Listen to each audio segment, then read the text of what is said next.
Welcome to wonder pharma. बहुत दिनों के बाद हम लोग फार्मा कौन क्लास में मिल रहे हैं। आज का जो टॉपिक है वो है वासका। वसाका जो है वो बहुत छोटा टॉपिक है, इसमें कोई बहुत इंपॉर्टेंट उतना नहीं है, लेकिन एग्जिट एग्जाम के पॉइंट ऑफ व्यू से और जीपेट पॉइंट ऑफ व्यू से ये बहुत बड़ा टॉपिक। कुछ कुछ पॉइंट हैं जो आपको याद रखने हैं। तो अगर वासका की बात करें तो वासका आपका ड्राइड फ्रेश लीव्स है। किसका है? तो एडाथोडा वासिका। एडाथोडा वासिका याद रखिएगा।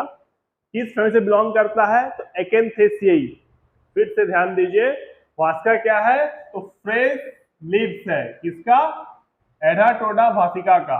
किस फैमिली से बिलोंग करता है? तो एकेंथेसी के फैमिली से ये बिलोंग करता है। ठीक है। केमिकल कॉन्स्टिट्यूएंट की अगर हम लोग बात करें तो वासका में आपको अल्कलॉइड, स्टेनिन, फ्लेवोनॉइड, टर्पीन, शुगर और ग्लाइकोसाइड्स होते हैं, सारे चीज होते हैं।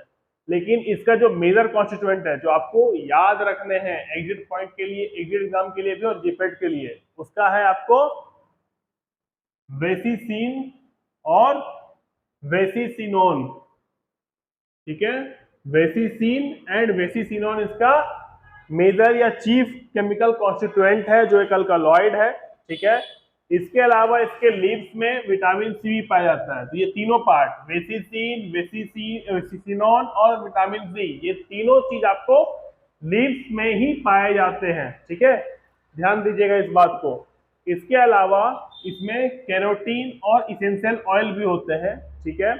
अगर रूट की बात करें तो रूट में आपको वेसिसिनॉल, वेसिसॉल, पेगानीन, सिटोस्टेरॉल पाए जाते हैं। तो आपको क्या क्या याद रखना है इसमें? रूट वाले पार्ट में वेसिसिनॉल, वेसिसॉल और सिटोस्टेरॉल, ये तीन लाइन तो आपको जरूर याद रखने हैं कि रूट में कौन कौन से केमिकल कॉन्स्टिट्यूएंट पाए जाते हैं। अगर फ्लावर की बात करें तो फ्लावर में आपको बी सिटोस्टेरॉल, डी ग्लाइकोसाइड पाया जाता है और कैम्फ्रोल पाया जाता है। ठीक है। तो फ्लावर में आपको बी सिटोस्टेरॉल, डी ग्लाइकोसाइड्स और कैम्फ्रोल पाया जाता है। एक आखिरी बार हम लोग बायोलॉजिकल सोर्स और केमिकल कॉन्स्टिट्यूएंट देख ले रहे हैं, फिर हम लोग यूएस पे आएंगे। तो बायोलॉजिकल सोर्स में क्या है? ड्राइड लिप्स भी है और फ्रेश लिप्स भी है। किसका ड्राइड और फ्रेश है? तो एडाटोडा वासिका। किस फैमिली से बिलोंग करता है ये? तो एकेंथेसी फैमिली से ये बिलोंग करता है। अगर केमिकल कॉन्स्टिट्यूएंट की बात करें तो केमिकल कॉन्स्टिट्यूएंट क्या क्या होता है? अल्कलॉइड भी है, फ्लेवोनॉइड भी है, टर्पीन्स भी है, टेनिन्स भी है और शुगर एंड ग्लाइकोसाइड भी पाए जाते हैं। इसका जो चीफ कॉन्स्टिट्यूएंट है, जो मेजर कॉन्स्टिट्यूएंट है, वो एक तरह का आपका अल्कलॉइड है जिसका नाम है आपको वेसिसिन एंड वेसिसिनोन। ठीक है। क्या नाम है उसका? वेसिसिन और वेसिसिनोन। ये दोनों कहाँ पाया जाता है? तो ये दोनों लीव्स में पाया जाता है। तो एग्जिट एग्जाम के पॉइंट ऑफ व्यू से ये बहुत ज्यादा इंपॉर्टेंट है। लिव्स में एक और चीज बड़े मात्रा में होता है, वो है विटामिन सी। विटामिन सी भी आपको लीव्स में बड़ी मात्रा में पाया जाता है। इसके अलावा इसमें क्या क्या होता है? तो कैरोटीन और इसेंशियल ऑयल भी पाए जाते हैं।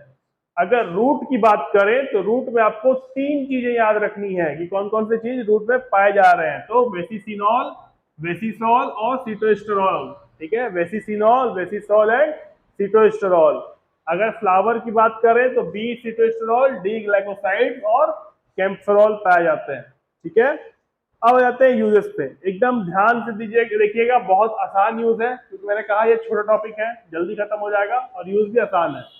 क्या यूज है? तो इसके लीव्स में आपको क्या पाया जा रहा है? सॉरी, क्यों यूज कर सकते हैं इसका लीव्स को हम लोग? तो कफ, एज्मा या asthma, fever, tuberculosis, piles, jaundice, bleeding gum, इन सब चीजों को ठीक करने के लिए इसका उपयोग कर सकते हैं। किस किस चीज को? ध्यान से, cough, asthma, fever, tuberculosis, piles, bleeding gum and jaundice. ठीक है। इसके अलावा ये एज एन एक्सपेक्टोरेंट और ब्रोंचोडायलेटर भी उपयोग होता है। एज एन एक्सपेक्टोरेंट एंड ब्रोंचोडायलेटर भी इसका उपयोग करते हैं। यानी कि अगर ब्रोंचियल सिकुड़ गए हैं, श्वास लेने में दिक्कत हो रही है, तो उसको खोलने के लिए इसका उपयोग करते हैं, इसीलिए अस्थमा में काम आता है। सॉरी, एक्सपेक्टोरेंट का मतलब कफ को बाहर निकालने में काम आता है।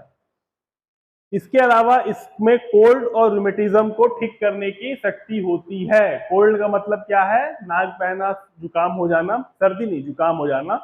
और रूमेटिज्म का मतलब मसल्स पेन, हड्डी में पेन जिससे रूमेटाइड हो जाता है, ठीक है, उसको ठीक करने की शक्ति इसमें होती है।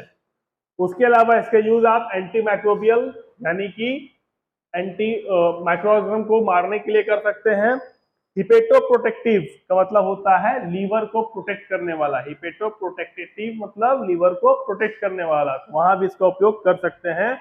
और एंटीऑक्सीडेंट एक्टिविटी भी इसकी होती है, ठीक है। इसके अलावा इसको leprosy, blood disorder, heart trouble, thrust और वोमिटिंग को ठीक करने के लिए भी उपयोग किया जाता है। थ्रस्ट का मतलब प्यास लगना है, मतलब जब बहुत ज्यादा किसी को बार बार प्यास लगता है तो वहां पे इसका उपयोग कर सकते हैं। तो उम्मीद है कि आपको सब कुछ समझ में आया होगा। कोई डाउट है कमेंट सेक्शन में पूछ सकते हैं आप। अगले क्लास में फिर मिलेंगे दूसरे टॉपिक के साथ। हाँ, एक चीज और, ये आपको एंटीटसिव में आता है, ठीक है, एंटीटसिव में आता है, यानी जो हम लोग कफ को ट्रीट करने के लिए दवाइयां यूज करते हैं, ये उसमें आता है, ठीक है। अगला भी आपका एक ड्रग एंटीटसिव का, उसको हम लोग देखेंगे। तब तक अपना ख्याल रखिए। अगले वीडियो में फिर मिलते हैं हम लोग। जय हिंद।